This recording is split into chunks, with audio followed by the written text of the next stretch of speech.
Most of the NEET ആസ്പിറൻസിൻ്റെ one of the biggest പ്രോബ്ലമാണ് physics എന്ന് പറയുന്നത്. ഒരു 10-20% ആൾക്കാർക്ക് ചിലപ്പോൾ ഫിസിക്സ് ഈസി ആയിരിക്കും, നല്ല ഇഷ്ടമായിരിക്കും.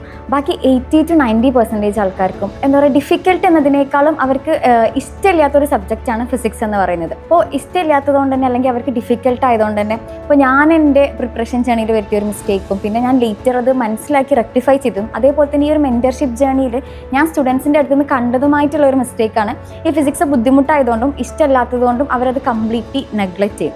അപ്പോൾ ഫിസിക്സ് ആയവരെ എങ്ങനെ അതിനെ നേരിടണം, എങ്ങനെ ഫിസിക്സ് ഈസി ആയിട്ട് സോൾവ് ചെയ്യാം, കറക്റ്റായിട്ട് ഹാർഡ് വർക്കും സ്മാർട്ട് വർക്കിലൂടെയും എങ്ങനെ ഫിസിക്സിന് നല്ലൊരു സ്കോറിൽ എത്താം എന്നുള്ളതാണ് നമ്മളിന്ന് ഡിസ്കസ് ചെയ്യാൻ പോകുന്നത്.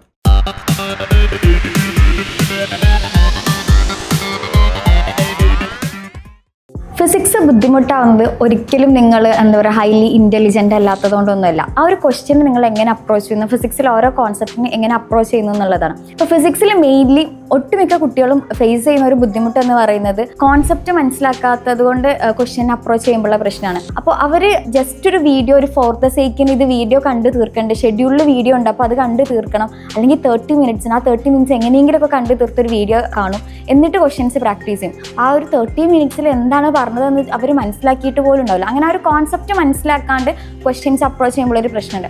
One of the other biggest problem എന്ന് പറയുന്നത് ന്യൂമറിക്കൽസ് ഹാൻഡിൽ ചെയ്യാൻ അറിയാത്തത് കൊണ്ടാണ്. ഈ ന്യൂമറിക്കൽസ് നിങ്ങൾക്ക് സോൾവ് ചെയ്യാൻ ഈസിയസ്റ്റ് മെത്തേഡ് എന്ന് പറയുന്നത് ഫാക്കൽറ്റീസ് ഒരു ക്വസ്റ്റ്യൻ സോൾവ് ചെയ്യുമ്പോൾ അവർ അതിനെ എങ്ങനെ അപ്രോച്ച് ചെയ്യുന്നത് നോക്കാനാണ്. നിങ്ങൾ ചിലപ്പോൾ ആ ഒരു ക്വസ്റ്റ്യൻസിൻ്റെ എല്ലാ സ്റ്റെപ്പും, ആ ഒരു കാൽക്കുലേഷൻ വരെയുള്ള എല്ലാ സ്റ്റെപ്പും നോക്കിയിട്ടുണ്ടാവും. അവരെങ്ങനെ ഏതൊക്കെ ഇക്വേഷൻസ് ക്ലബ് ചെയ്തു, ആ ഇക്വേഷൻ എങ്ങനെ ഡിറൈവ് ചെയ്തു, ഇതൊക്കെ നോക്കിയിട്ടുണ്ടാവും. പക്ഷേ ലാസ്റ്റ് അവർ ആ ഇക്വേഷൻ എങ്ങനെ സോൾവ് ചെയ്തു എന്നുള്ളത് ഒരു പക്ഷേ നിങ്ങൾ നോക്കുന്നുണ്ടാവില്ല.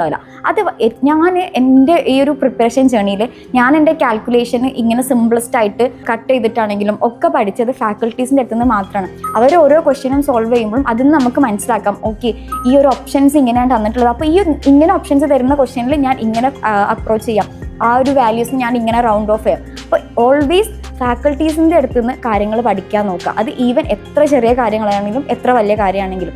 പിന്നെ പലർക്കും ബേസിക് മാത്സ് അറിയില്ല, അതുകൊണ്ട് എനിക്ക് ഫിസിക്സ് ബുദ്ധിമുട്ടാണെന്നുള്ളത്.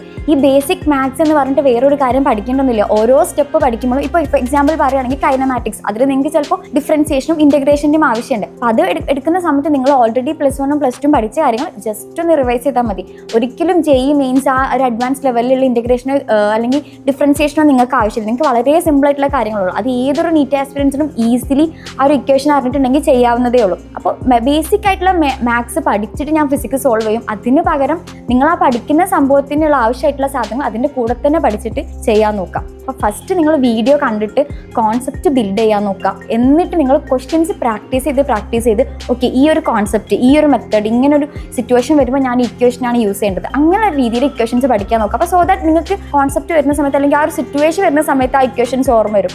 ഫിസിക്സ് ബുദ്ധിമുട്ടാണ് അല്ലെങ്കിൽ ഇഷ്ടമല്ല എന്നുള്ളൊരു റീസൺ കൊണ്ട് പലപ്പോഴും മോസ്റ്റ് ഓഫ് ദ കുട്ടികളും ഞാൻ ചെയ്തിട്ടുണ്ട്, പലരും ചെയ്യുന്നതും കണ്ടിട്ടുണ്ട്, ആ ഫിസിക്സിനെ കംപ്ലീറ്റ്ലി നെഗ്ലക്റ്റ് ചെയ്യുന്ന ഒരു സംഭവമുണ്ട്. അപ്പോൾ നിങ്ങളെ സംബന്ധിച്ചിടത്തോളം ബയോളജി ഒരു 30 മിനിറ്റ്സ് ഉണ്ടെങ്കിൽ ബയോളജി ആ 30 മിനിറ്റ്സ് കൊണ്ട് 120 ക്വസ്റ്റ്യൻസ് സോൾവ് ചെയ്യുക എന്നുള്ളത് നിങ്ങൾക്ക് വളരെ ഈസി ആയിട്ടുള്ളൊരു കാര്യമാണ്. നിങ്ങൾക്ക് ആ ഒരു വാല്യൂസ്, അതായത് ഞാൻ 120 ക്വസ്റ്റ്യൻസ് ചെയ്തു, നിങ്ങൾക്കത് കാണുമ്പോൾ ഭയങ്കര ഒരു സാറ്റിസ്ഫൈങ് ആയിരിക്കും.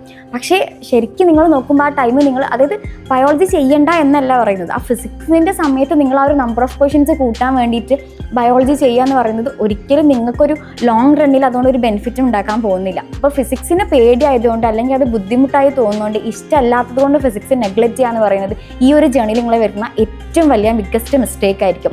ഫിസിക്സ് ഇഷ്ടമല്ല അല്ലെങ്കിൽ പേടിയാണ്, അതിനെ സോൾവ് ചെയ്യാൻ ഏറ്റവും വലിയ മെത്തേഡ് എന്ന് പറയുന്നത് അതിനെ ഫേസ് ചെയ്യുക എന്നുള്ളതാണ്. നിങ്ങൾക്ക് ഇഷ്ടമില്ല എന്നുണ്ടെങ്കിൽ നിങ്ങൾ ഇഷ്ടമുള്ള പോലെ അഭിനയിക്കേണ്ടി വരും. Like fake it until we make it എന്നാണ്. അപ്പോൾ നിങ്ങളെ കൊണ്ട് പറ്റുന്ന രീതിയിൽ മാക്സിമം അതിൽ ടൈം ഇൻവെസ്റ്റ് ചെയ്ത് മാക്സിമം ക്വസ്റ്റ്യൻസ് പ്രാക്ടീസ് ചെയ്യാൻ നോക്കുക.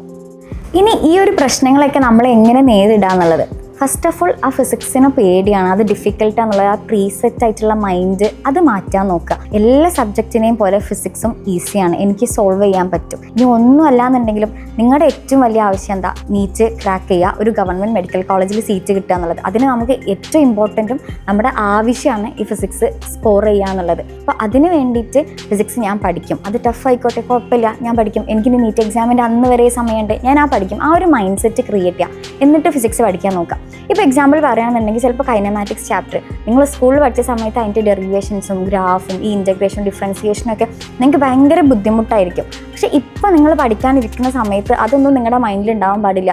അന്നേ ഞാൻ എങ്ങനെയൊക്കെയോ കഷ്ടപ്പെട്ട് പഠിച്ച് പാസ്സായതാണ്, ഇനിയിപ്പോൾ ഒന്നും കൂടി അതെങ്ങനെ പഠിക്കുക, ആ ഒരു മൈൻഡ് സെറ്റ് മാറ്റിയിട്ട് ഇപ്പം എൻ്റെ ഏറ്റവും വലിയ ആവശ്യമാണ് ഇത് ഞാൻ പഠിച്ചെടുക്കുക എന്നുള്ളത്. ഇപ്പോൾ കൈനമാറ്റിക്സ് ഒക്കെ പറയുകയാണെങ്കിൽ ഒരു 5 ക്വസ്റ്റ്യൻസ് വരെ നിങ്ങൾക്ക് നീറ്റിന് സ്കോർ ചെയ്യാം, അതായത് 20-30 ക്വസ്റ്റ്യൻസ് ഒക്കെ മാർക്ക് വരെ നിങ്ങൾക്ക് അതിൽ സ്കോർ ചെയ്യാൻ പറ്റും. അപ്പോൾ അതുകൊണ്ട് തന്നെ അത്രയും ഇമ്പോർട്ടൻ്റ് ആണ്. അപ്പോൾ ആ ഒരു ചാപ്റ്റർ നിങ്ങൾക്ക് സ്റ്റാർട്ട് ചെയ്യുന്ന സമയത്ത് നിങ്ങൾ ആ ഒരു ഓൾറെഡി ഉള്ള മൈൻഡ് സെറ്റൊക്കെ മാറ്റിയിട്ട് നിങ്ങളൊരു എന്താ പറയുക പോസിറ്റീവ് മെൻറ്റാലിറ്റിയോട് കൂടി ലൈക്ക് ഈ ഒരു ജേർണിയിൽ ത്രൂ ഔട്ട് ഏതൊരു കാര്യത്തിലും ആ ഒരു പോസിറ്റീവ് മെൻറ്റാലിറ്റി കീപ്പ് ചെയ്യുക എന്നുള്ളത് ഭയങ്കര ഇമ്പോർട്ടൻ്റ് ആണ്. അതേപോലെ തന്നെ ഈ ഒരു കാര്യത്തിലും അത് മെയിൻറ്റെയിൻ ചെയ്യാൻ നോക്കാം. അപ്പോൾ നിങ്ങൾ ആലോചിച്ച് നോക്കുക, നിങ്ങൾ ഫസ്റ്റ് ഇയർ MBBS ഇവിടെ അഡ്മിഷൻ എടുത്തു ഗവൺമെൻറ് മെഡിക്കൽ കോളേജിൽ, ഇപ്പോൾ കോഴിക്കോടാണെന്ന് വിചാരിച്ചു.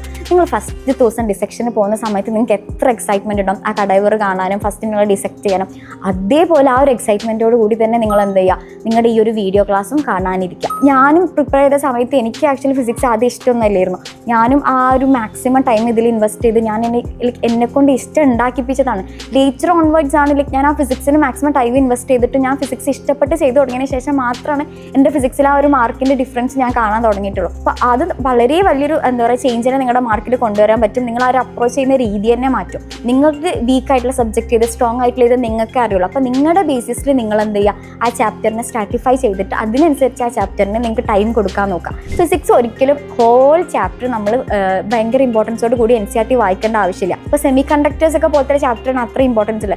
ബാക്കിയുള്ള ചാപ്റ്റേഴ്സിനൊക്കെ വളരെ കുറച്ച് ഭാഗങ്ങൾ മാത്രമേ തിയറി ചോദിക്കുന്നുള്ളൂ. അപ്പോൾ ക്വസ്റ്റ്യൻസ് പ്രാക്ടീസ് ചെയ്തിട്ട് നിങ്ങൾ അത് വായിക്കുകയാണെന്നുണ്ടെങ്കിൽ നിങ്ങൾക്ക് കുറച്ചുകൂടി ആ ഒരു പോർഷൻസിൽ ഇമ്പോർട്ടൻസ് കൊടുത്ത് അങ്ങനെ ഒരു രീതിയിൽ ടെക്സ്റ്റ് വായിക്കാൻ പറ്റാവുന്നതായിരിക്കും. അപ്പോൾ അങ്ങനെ ചെയ്യാൻ നോക്കാം. നിങ്ങൾ എക്സാം എഴുതുന്ന സമയത്ത് ചിലപ്പോൾ മിസ്റ്റേക്സ് വന്നിട്ടുണ്ടാകും. അപ്പോൾ ചില ക്വസ്റ്റ്യൻസ് നിങ്ങൾ ഗസ് ചെയ്തിട്ട് കറക്റ്റായിട്ടുണ്ടാവും, അല്ലാന്നുണ്ടെങ്കിൽ ചില ക്വസ്റ്റ്യൻസ് നിങ്ങൾക്ക് തീരെ അറിയാത്തതുണ്ടാവും. അങ്ങനത്തെ ക്വസ്റ്റ്യൻസും അല്ലാന്നുണ്ടെങ്കിൽ നിങ്ങൾക്ക് കൺഫ്യൂഷൻ വന്നിട്ട് കറക്റ്റായി എല്ലാ ക്വസ്റ്റ്യൻസും നിങ്ങൾ എന്ത് ചെയ്യുക, ലാസ്റ്റ് എന്താ പറയുക ഒന്ന് റിവ്യൂ ചെയ്യാൻ നോക്കുക. നിങ്ങൾ എക്സാം എഴുതുമ്പോൾ അനലൈസ് ചെയ്യുക എന്നുള്ളത് ഭയങ്കര ഇമ്പോർട്ടൻ്റ് ആയിട്ടുള്ളൊരു കാര്യമാണ്. എക്സാം എഴുതിപ്പോൾ ഒരു ദിവസം 5-6 എക്സാംസ് എഴുതാൻ എല്ലാവർക്കും പറ്റും. പക്ഷേ ആ എഴുതിയ എക്സാം മുഴുവനും അനലൈസ് ചെയ്യുക എന്നുള്ളത് തന്നെ ഏറ്റവും ഇമ്പോർട്ടൻ്റ് ആയിട്ടുള്ളൊരു കാര്യമാണ്. കാരണം നമ്മൾ ജസ്റ്റ് ക്വസ്റ്റ്യൻസ് കണ്ടാൽ മാത്രം പോരാ, ആ ക്വസ്റ്റ്യൻ ഞാൻ എന്ത് മിസ്റ്റേക്ക് വരുത്തി, എന്തുകൊണ്ട് എനിക്ക് ആ സമയം ആ ക്വസ്റ്റ്യൻസ് എനിക്ക് ചെയ്യാൻ പറ്റിയില്ല, അല്ലെങ്കിൽ എന്തുകൊണ്ട് ഞാൻ അവിടെ സ്റ്റക്കായി, 1 മിനിറ്റ് കൊണ്ട് ചെയ്യേണ്ട ക്വസ്റ്റ്യൻ ഞാൻ എന്തുകൊണ്ട് 5-6 മിനിറ്റ് എടുത്തു, ആ ഒരു കാര്യം നിങ്ങൾ അവിടെ അനലൈസ് ചെയ്യേണ്ടതുണ്ട്. അപ്പോൾ അതും ചെയ്യാൻ നോക്കാം. ഇങ്ങനെയൊക്കെ ചെയ്യുന്നതോടുകൂടി തന്നെ നിങ്ങൾക്ക് ഫിസിക്സിൽ വളരെ വലിയൊരു എന്താ പറയുക ഡിഫറൻസ് വരുത്താൻ പറ്റും. പിന്നെ മോസ്റ്റ് ഇമ്പോർട്ടൻ്റ്ലി റിവൈസ് ചെയ്യാന്നുള്ളത്. കുറേ കാര്യങ്ങൾ ഇങ്ങനെ പഠിച്ചിട്ട് പോകാൻ എല്ലാവർക്കും പറ്റും, പക്ഷേ റിവൈസ് ചെയ്യാന്നുള്ളത് ഭയങ്കര ഇമ്പോർട്ടൻ്റ് ആയിട്ടുള്ള ഒരു കാര്യമാണ്. അപ്പോൾ നിങ്ങൾക്ക് ഇപ്പോൾ എല്ലാവർക്കും ഒരുവിധ ചാപ്റ്റേഴ്സൊക്കെ കവർ ചെയ്തിട്ടുണ്ടാവും. ഇതുവരെ എടുത്ത ചാപ്റ്റേഴ്സ് എല്ലാം എന്ത് ചെയ്യുക, ഒരു ഷെഡ്യൂൾ ആക്കിയിട്ട് ഒരു പെർട്ടിക്കുലർ ഫ്രീക്വൻസിയിൽ ഡെയിലി ഒരു ഹാഫ് അവർ അല്ലെങ്കിൽ ഒരു 45 മിനിറ്റ്സ് കൊടുത്തിട്ട് എന്ത് ചെയ്യുക, ഫിസിക്സിന് വേണ്ടിയിട്ട് മാറ്റി വെക്കാൻ. ഫിസിക്സിന് നല്ല എല്ലാ സബ്ജക്റ്റും റിവൈസ് ചെയ്യണം. അപ്പോൾ നിങ്ങൾക്ക് വീക്ക് സബ്ജക്റ്റ് ഫിസിക്സിനാണെങ്കിൽ അതിന് കുറച്ചുകൂടി ഇമ്പോർട്ടൻസ് കൊടുത്തിട്ട് റിവൈസ് ചെയ്യാൻ നോക്കാം.